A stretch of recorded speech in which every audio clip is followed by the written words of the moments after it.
further conspiracies about Senator Harris as false. Who's got the news on? Okay, what did you guys think? Did you guys watch the Hollywood panel? What did you think? That was really cool. It was. I'm still a little worried, though.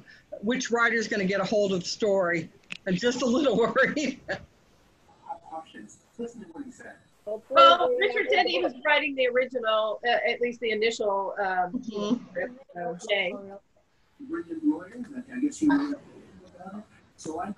As long as they make it like Vera's story, I'll be happy. Yeah. I think as long as the person writing it loves the books, it'll be okay. And I'm hoping the rest of them like the books and they'll read them like they say they're going to, because it will help. Because the ones that were talking that hadn't read the books, some of the things they said didn't make sense. Well, yeah. Like what? Well, when he was talking about, he didn't really understand what the format of the book was, and so he was talking about his plan for what he would do. What was the guy's name? The guy that was traveling. Michael. Yeah. Michael. Sometimes, I mean, he's very knowledgeable, but sometimes since he hadn't read the books, some of his stuff wasn't as applicable to me, for me anyway. Well, he was COVID. talking about what he would do with the book. He was also talking about what he's been working on recently. Right. Yeah. If you guys would like to unmute, you're welcome to that. This is what this is all about. Meet and greet. I think that Michael had some really good ideas where the production and moving the book forward was concerned. He is obviously an expert in his as a director, so he knows what he's talking about, and I think that he would make sure that the story was followed as per what we want. He seemed to say that anyway. There are some. Making more than $400,000 per year. Yeah. I was going to say, you cut out and I didn't hear what you were asking or saying here. Usual is grossly exaggerating. Appreciate it very much, Daniel Vale, Kristen Holmes, guys. Thank you very much. Later this week, the president will be snuffing. CNN to me. Yeah, if somebody's got CNN on, can you turn it down, or at that point, just go ahead and mute yourself? Going on about President Trump or something. That's awkward. I know. That's my whole life, awkward. Don't mention Did Bleach. I mention that my oldest daughter is literally Gwen Lark? She's awkward. Yeah. Hi, I'm Rachel from Scotland. Hi, Rachel. I'd love to be where you are. Hi. Well, what time is it in Scotland? Just past midnight. Late. Yeah. Normal for me, though. But we had a really nice day today. It was 22 degrees and just perfect. Oh, I was away nice. walking in the local forest, so I had a really nice day. That's a nice temperature. Yes. Yeah, 22 Celsius. She's in Scotland. 71.6 here. Beautiful. 22 degrees Celsius is 71.6. Yeah, nice. We wish. We're about, I don't know, 29, 30, 37. 37 is body temperature, but yes, we run up about that. Well, 2 days ago it was 25 and we were dying here. Yeah. We're not used to the heat in Scotland. Yeah. I am used to in Wisconsin. I had to mow the lawn this morning with her. I taught her how to run the lawnmower. Wow. It's 111 degrees Fahrenheit in Phoenix. Still 113 here in Glendale, Arizona. It's hot. But it's a dry heat. I'd rather stay in Wisconsin. We would like a little less dry heat right now. We need some rain badly. This has been our hottest summer on record. Wow. More Absolutely. days in history. The swimming pool is too hot to get into. Yeah, it's not fun when it's that warm. Nope. It's not really too hot, but it doesn't feel refreshing at all. No, it won't. Yeah. No, we had 105 here. I'm in South Carolina, and it messed up people's foundations because it was like about, I guess this is about 10 years ago, and we didn't have rain, and when your water table gets down, it cracks cement. So well, in Central Texas, we know to water our foundations through July through September. Because, yeah, it's 6 p.m. here, and it's 105 or 41 degrees Celsius. Wow.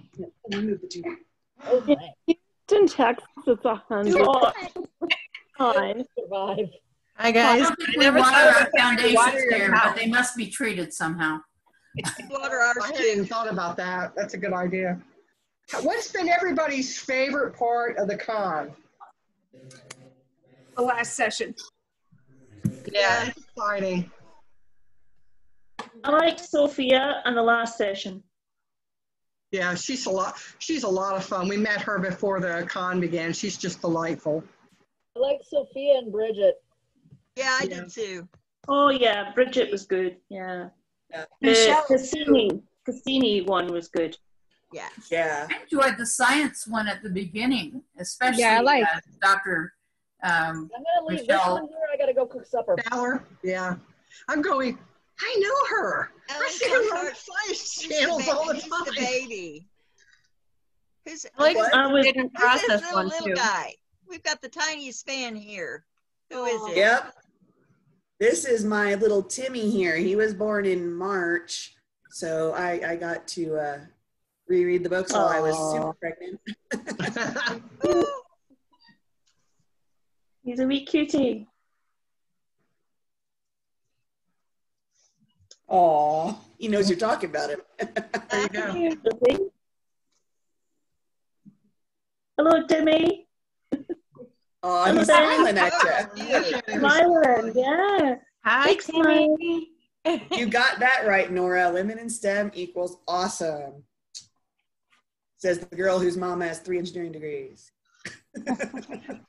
I try to convince I'm a scientist. I try to convince my children about science, and our youngest that like science. None of them went into sciences, but both my husband and I are into sciences. And it was hard back when I went through school in the 70s. I think there were 2 females in the chemistry department. I was one of them. So it was quite a lot different. It wasn't much better in the early 80s, let me tell you. Yeah, well, I met somebody that went through school in the 50s, and I said, "You're a pioneer." Yeah. She's an engineer. It's not a lot better these days. I find I am one of the only females in my math classes, which is sad.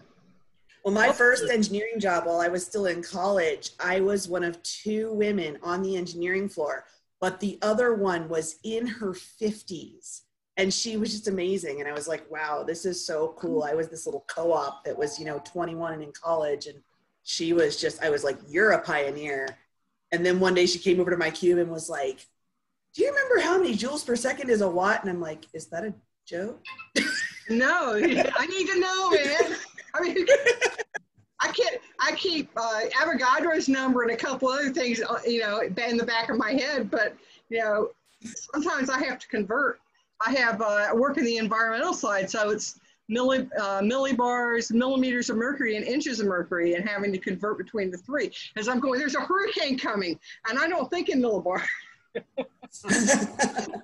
Well, aerospace, we use a lot of the imperial stuff, so that just makes it hilarious working with the rest of the engineering community.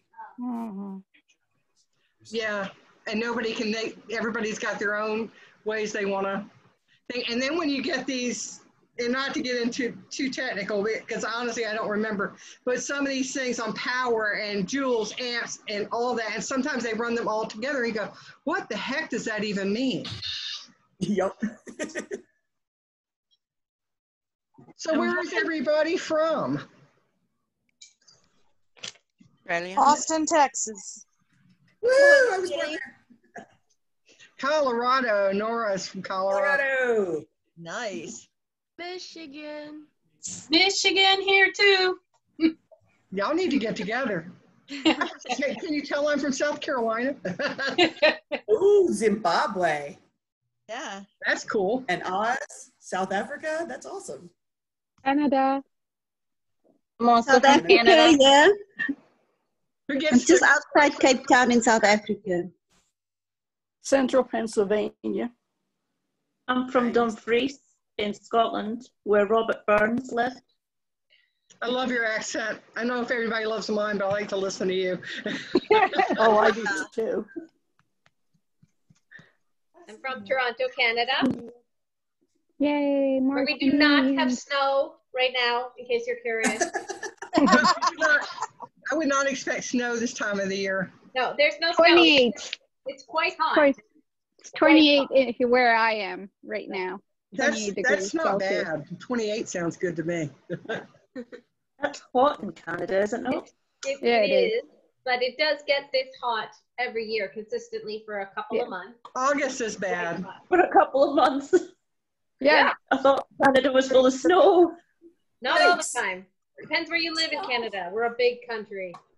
No, Alaska doesn't have snow right now. We have like no snow for what? Where I'm from, there's no snow from what? May, June, July, August, September. Then it starts at the end of October usually. Yeah. I don't remember the last time we saw snow. It's cold and wet. Mainly cold. Mainly cold. And white. It's white. People who move here freak out because we get any snow and we shut the city down. The whole city just shuts down. And we find that quite funny. But you have to understand, it's not economically feasible to keep the materials and equipment on hand to deal with it. And normally if we get snow, it's on top of ice anyway.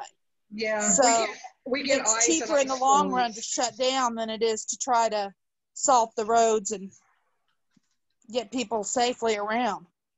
On occasion, we will get snow in Phoenix and people lose their minds. It's hilarious. It never really sticks on the ground, but people will go out and take pictures and make little wee snowballs. It's freaking hilarious. Well, We get these problem. people go to like Sounds like the a end of the dream world. right now. We get over it. In Toronto, we have the opposite problem. If it gets too hot, which for probably most of you kind of south of Michigan would be like, man, it's no big deal. But for us, we issue a heat alert and we open up cooling centers. Like, it's a big deal. We are not, like, not everywhere has air conditioning. Yeah, here. we do that here. That happens in South Carolina too. And we have had times where they gave air conditionings and fans away to people that didn't have it because people die. Nope, They get hypothermia.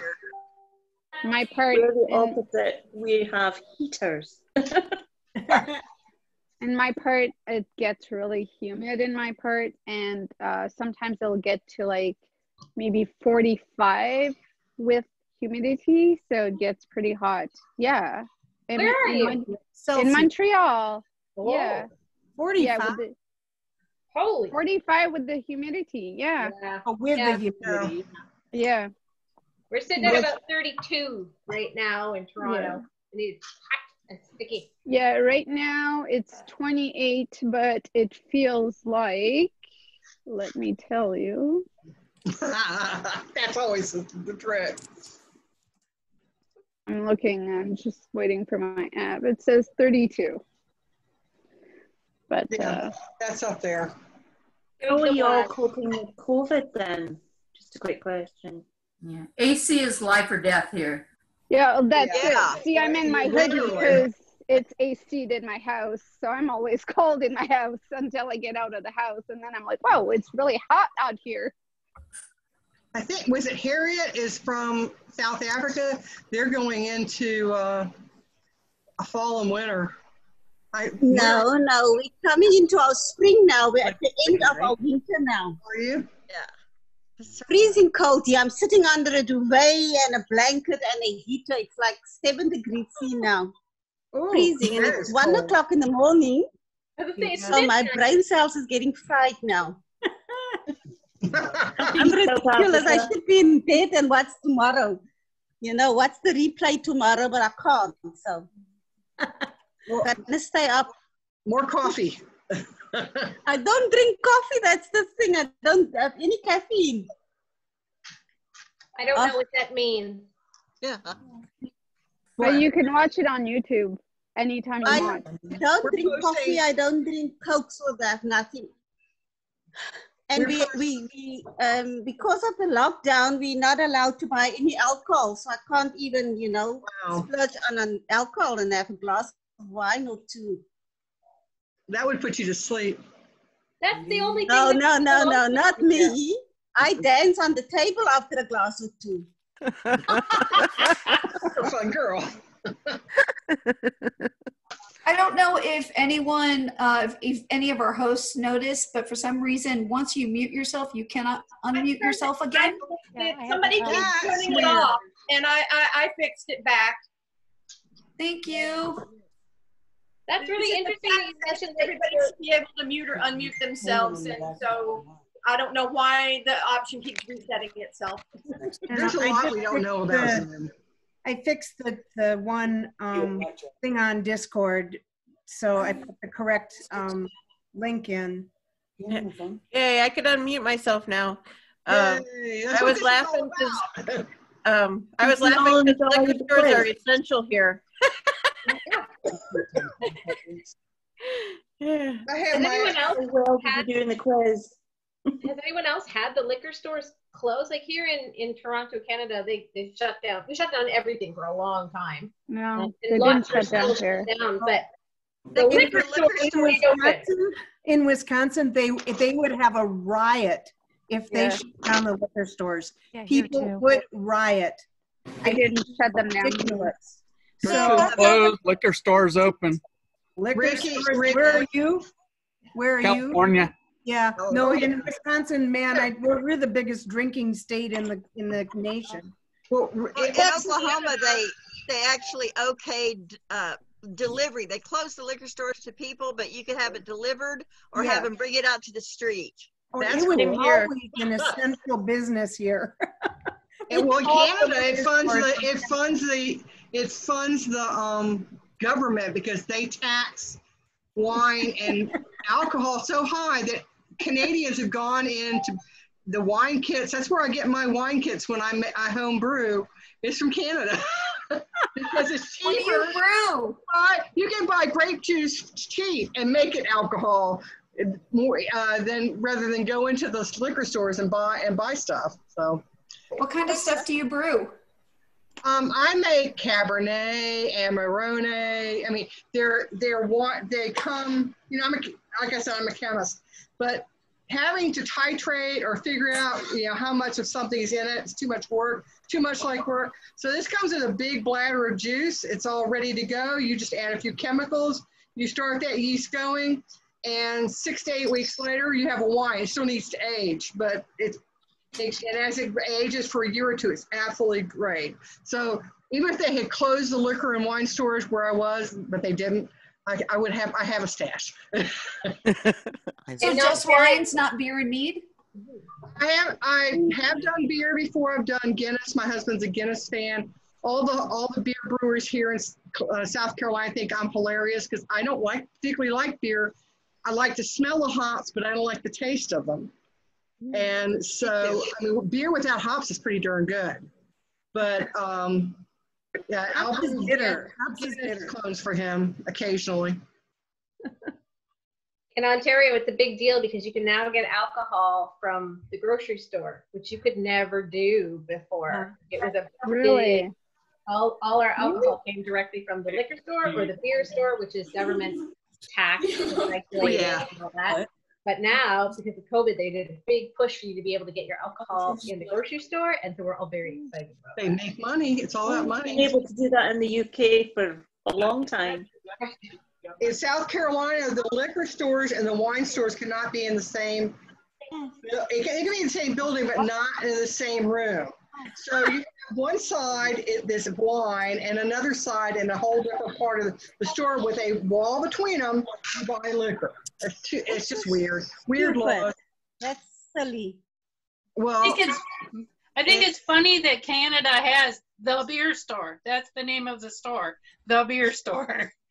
Just in Ontario, though, because in Quebec it's not like that. You don't Quebec, have that in New Brunswick either. Yeah, you can get beer in convenience stores in Quebec.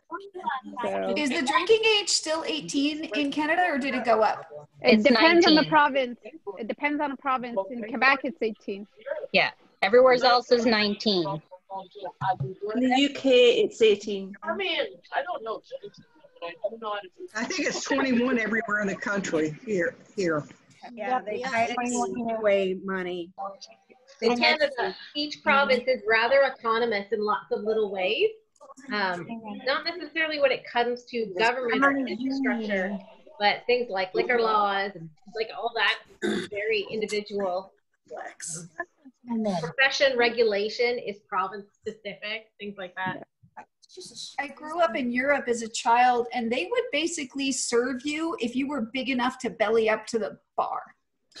That's nice. Little kids, I mean, it's a culture thing. I grew up with drinking wine at meals. So. Yes. No, we didn't. Ron, is it raining Not out? much of a drinker. Turn around. Does Europe still have no drinking age, and do they still have a low incidence of alcoholism? I won't go. We don't want to go too far. The drinking age in the UK is 18. Okay, true. But the What kind of alcohol do they drink in Atlantis? I think they have to eat outside. Yeah. We eat in the car, that's fine. Yeah.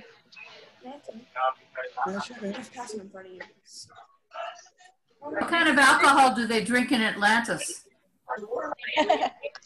Beer, remember? Got a beer. Last year? Oh, Am I saying that right? Scarab beer. Ew. Scarab beer. At least Anu does. Anu. Yeah, that's nothing I don't think I would drink. I don't like drinking. Brewed with dead bugs. I'm sure there are places that do it, and I think bugs would probably be fermentable. But yuck.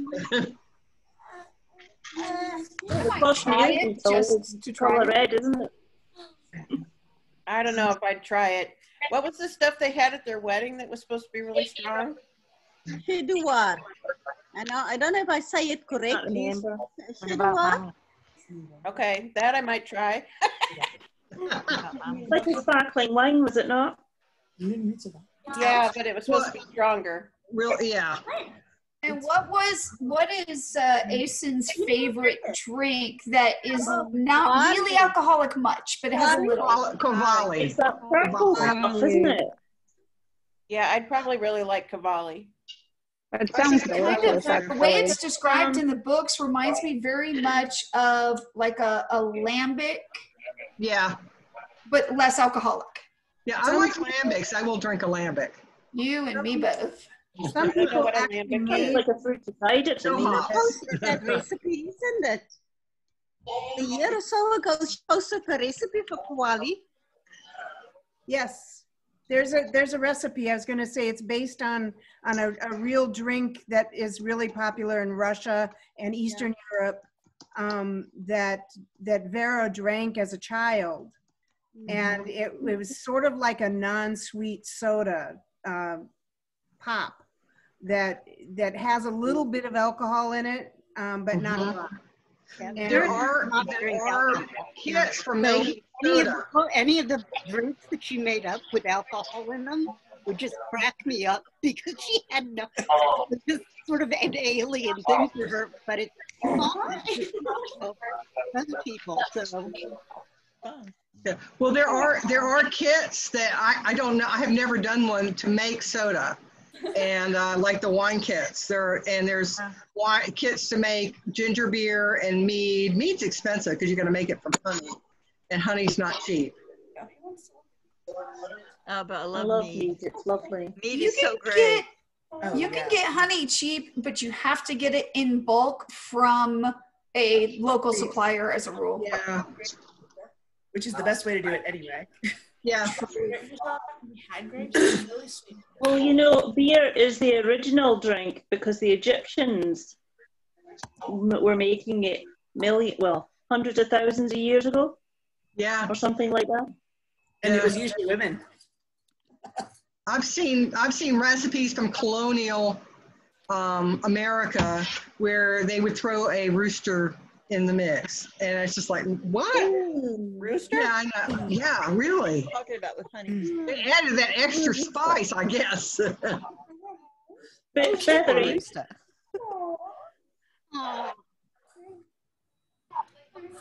Kitty cat. A dachshund? That's what this is, Gemma. She's 10 months old. Oh, it's a dachshund. It's my Christmas gift. Yeah, so cute. I like it. I get to go into my Oh, now you're embarrassing her now. For ice beer. Poor Gemma. I'll tell you how fast, right up. See, Gemma's, you're famous. Only. You're worldwide. So on the topic of the Atlantean wedding, we never got to find out what the gifts were. I think we'll never find that out. No, we didn't. No, we haven't. I said maybe there'll be. She says that the book of everything is going to kind of follow what happens after. So we'll just have to wait and see. I just right. She like made such a big deal on all the the gifts that they got, but you never found out what they actually got.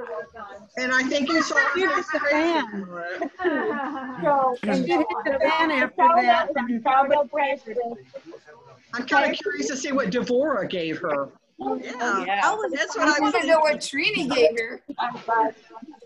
Devora's already given her an banana that she messed up the gift opening. Bless you. New season, new pollens. We got ragweed here, and it's bad. Wow. Reddit. Yeah, I was concerned that I thought she said that the Book of Everything was going to pick up after the. What does she want? After the epilogue of Survive, which I worry that I'm like, I want to hear what happened right after. We've got somebody who's got a lot of background noise, a TV or something. Can you mute yourself temporarily? Yeah, please.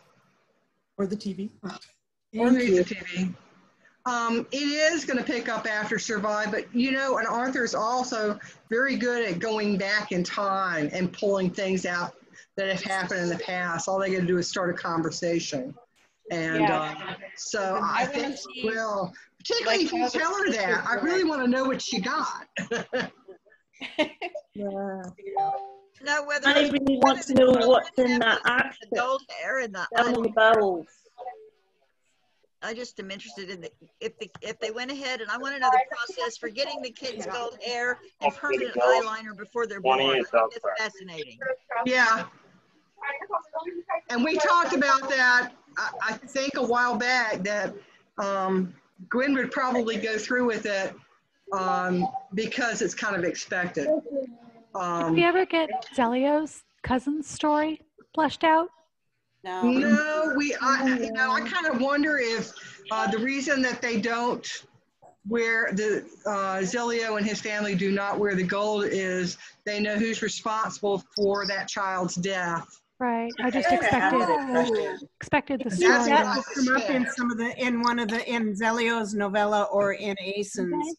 Right. Because I think it's all tied into his black armband, but we're not sure. That makes sense. Yeah. If nothing else, they would kind of be in mourning because you see her mother, Zelio's aunt, is still significantly impacted by those events. So my guess is there may be some mourning going on there too. Well, and if she was the one who liked Asen, and the Imperator used his close friends as a punishment, I have kind of wondered if she was an example, and that's, you know, they can't do anything because he's the Imperator, but they don't have to dye their hair gold. But that's pure conjecture. I'm not Vera, that's for sure. I'm dying of curiosity, though. I said that in an earlier chat that I thought that was why they don't dye their hair. The emperor, whatever his name is, had her killed. Yeah, that's kind of what I wonder. Well, sorry. Really sad. I would like to find out what is at the bottom of the ancient ark ships. Because they wanted in the bowels that they didn't look into. In the bowels. Yes. Can you repeat that question? The ancient ark ship in Poseidon. You know how they couldn't get down to the bottom because it was too dangerous? Frozen blueberries. Well, I would like to know what I just read that section in Survive, and I didn't catch this until this reading, and I literally read it this morning. They mention that, and this may be a spoiler, so if you haven't read Survive, plug your ears. The part of the ship that they found on the Ghost Moon is part of the original Vimana. That is the bottom part of that. No, that's not what I mean. No, that's not what I mean. You know the ancient ark ship in Poseidon that is the Grail? Right. Yes. Right. They raise it, and in the bottom there is parts that they've never explored. That's what I'm talking about. It was cut off and put on the moon. Yes. So that's why they couldn't get to it. So there are three parts of the ship then? There are four. Four. Yeah. Okay. So we know where. So I know where the two are. The one is on. The third part is on the Ghost Moon. Where's the fourth part? The fourth part's on Ghost Moon too. Okay. That would be my guess. Did I miss that in Survive? Yes. Yeah. Does she specify that? Because I don't remember seeing that. I just know that they specifically mentioned the three. I think I understood both segments, the yellow and the green, were on the Ghost Moon. So when you saw the bottom of the one in Poseidon, there wasn't anything beyond it. They had taken those segments were there, but I don't think there were four parts, separate parts. There's three. There's the raw disc, the Grail. Oh no, I guess that would make it. No, yeah, the three, right? The raw disc, the Grail that's hooked to the first part, and then the last section, which is on the moon. Well, I think there were two habitats on Atlantis and two on the moon. The Grail is separate. It was the resonance chamber which they kept separate. No, but it was part of the ship underground. That's why when Gwen pulled it up, it pulled the whole ship. It wasn't separated from that part of the ship.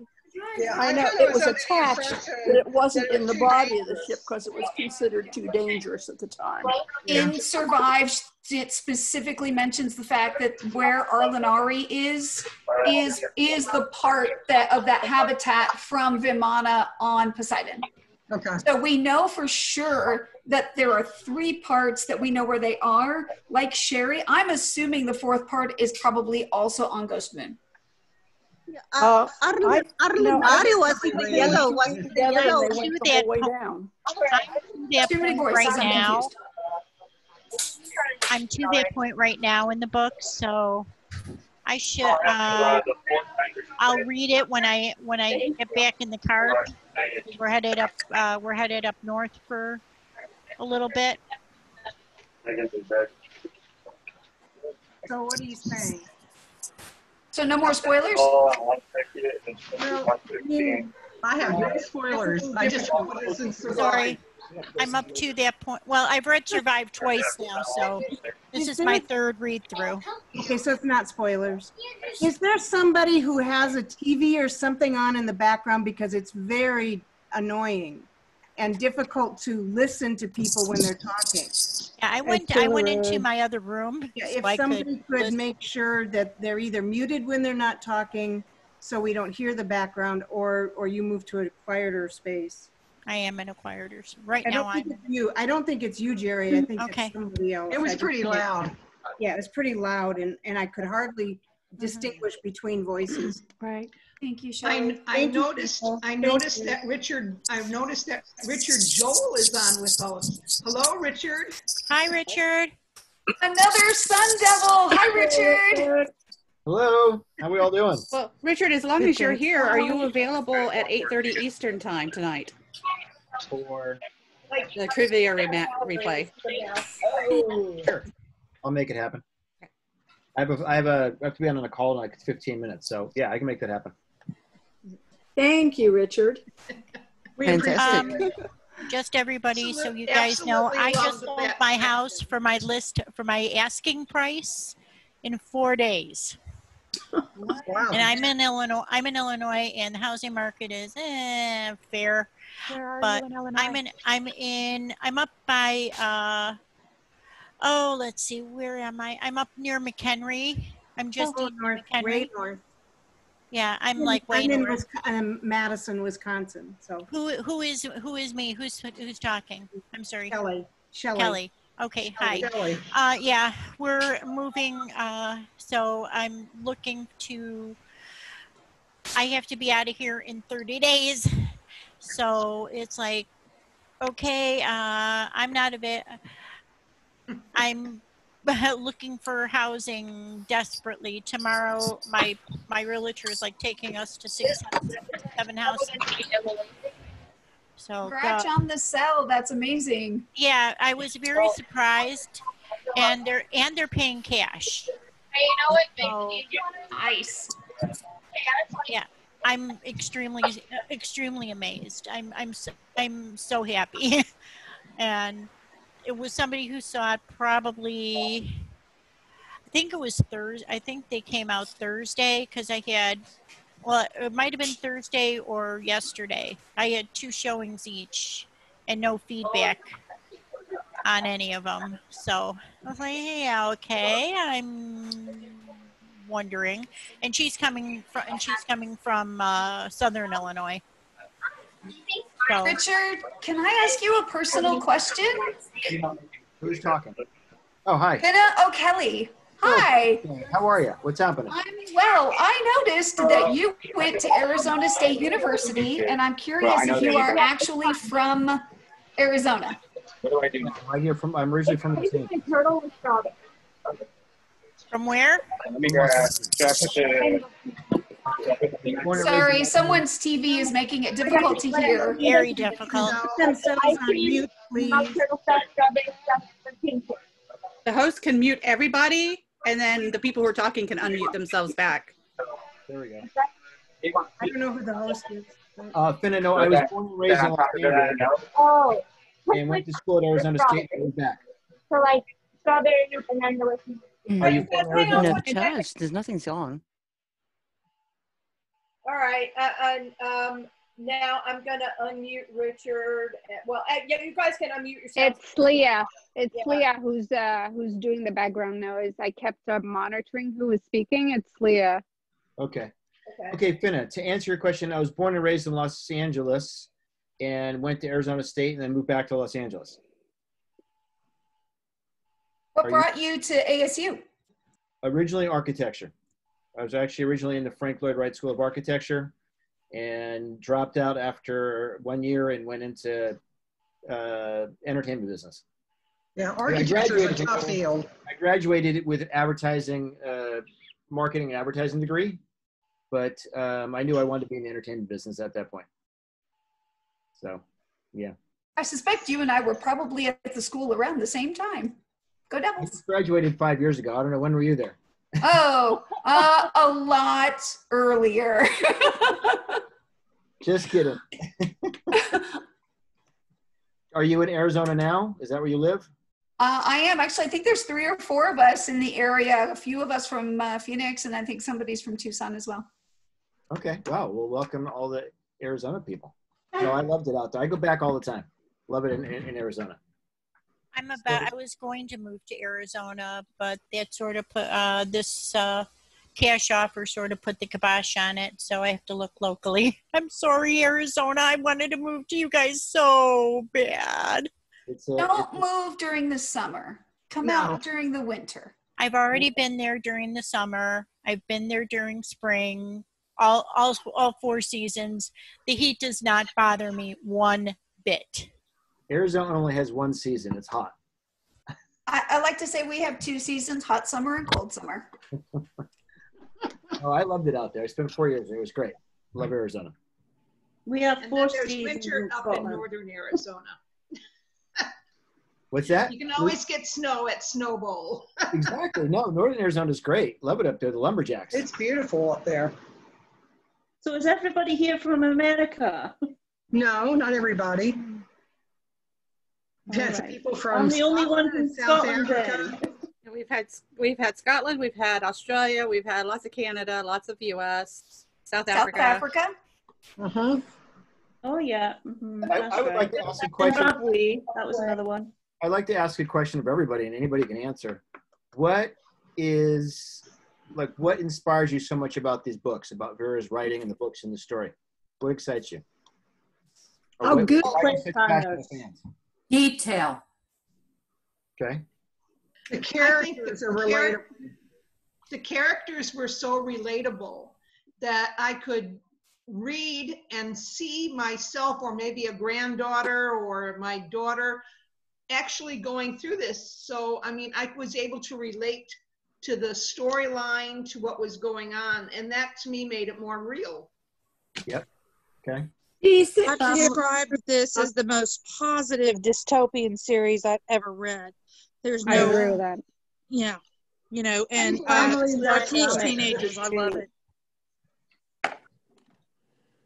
The characters are not only relatable, but they're decent. They're good people, and that's great. Not good, but enough of them are good, and this is great for kids as well as adults. Mm-hmm. And it's adventuresome. And the descriptions make you visualize. Yeah. You I only can have one picture book it. I've read many times.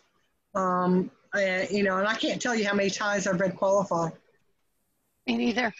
I personally think you learn a lot from these books, from archaeology to physics to, you know, cheesy garlic eggs.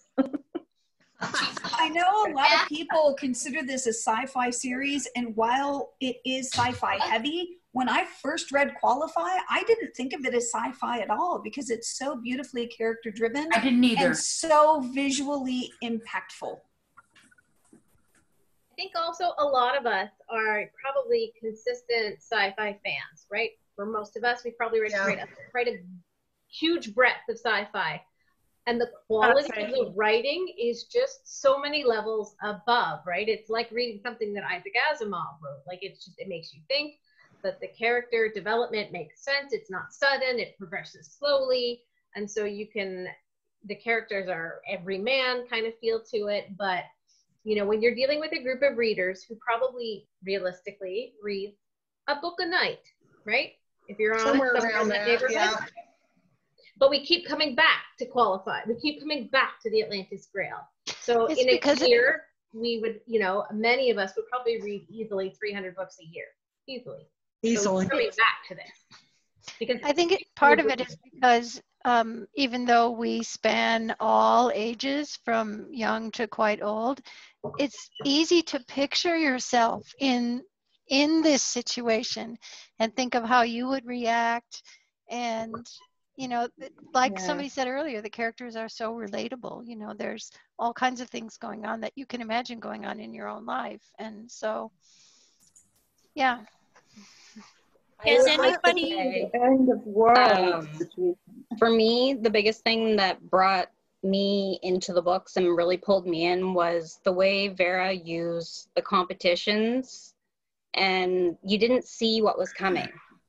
It wasn't predictable. That was one of the biggest things. There were so many, that really oh my God, I pulled me didn't in. see that coming moments. Mm-hmm.